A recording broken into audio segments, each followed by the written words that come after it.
Hello friends, तर सगळ्यात प्रथम गुरुपौर्णिमेच्या हार्दिक शुभेच्छा।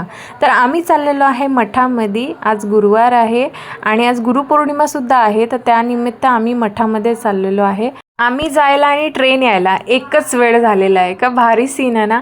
आणि ट्रेनला बघताच ना मला असं वाटलं ट्रेनमध्ये बसावं आणि जावं मुंबईला, कारण आम्ही लहान होतो ना तेव्हा ट्रेनमध्ये बसायची मज्जाच वेगळी होती।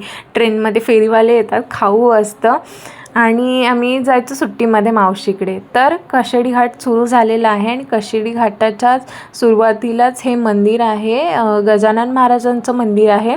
तर आम्ही बाहेरूनच पाया पडलो, कारण आतमध्ये नाही गेलो पावसाच्या भीतीमुळे, कारण पावसाचं वातावरण झालेलं आणि पाऊस यायच्या आत आम्हाला मठामध्ये जायचं होतं, कारण मिस्टरांकडे होतं रेनकोट, माझ्याकडे छत्रीच होती, त्यामुळे पाऊस पडायच्या आत आम्हाला जायचं होतं। आणखीन एक मंदिराचं दर्शन झालेलं आहे। पावसाच्या दिवसात ना बाहेर पडायचं म्हणजे ना खूप बेकार परिस्थिती असते।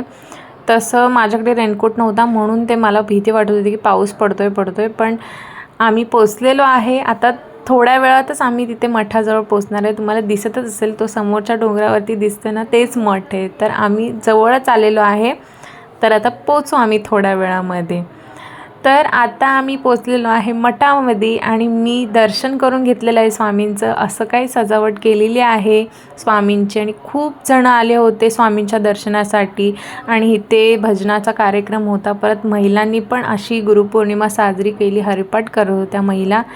तर चला मंडळी, भेटूया अशाच नवनवीन व्हिडिओमध्ये। माझ्या चॅनलला सबस्क्राईब करा। Bye bye.